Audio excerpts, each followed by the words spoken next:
a great explanation on several things. That's probably one of them. I mean, they killed us on the offensive glass.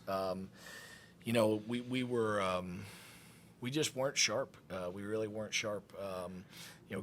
Guys wanted to play, and I don't know if we had the emotion of the day get to us a little bit, but we certainly we haven't played that poorly at a home all year, so it's disappointing on a lot of levels. I feel bad for the seniors more than I'm angry at our team. It's late in the year, and we put a clunker against a team that's been ranked in the top 15. That's a bad combination. I mean, it's tough because you don't want to lose your final home game. I mean, it's a big stage for us. I mean, it's you want to win that so bad, but at the same time, we have more games to play, and we're not going to get too down. I mean, like I said, we wanted to win, but we still understand that this season isn't over, and we've been able to bounce back all year, and I feel like there's no reason why we won't do that again.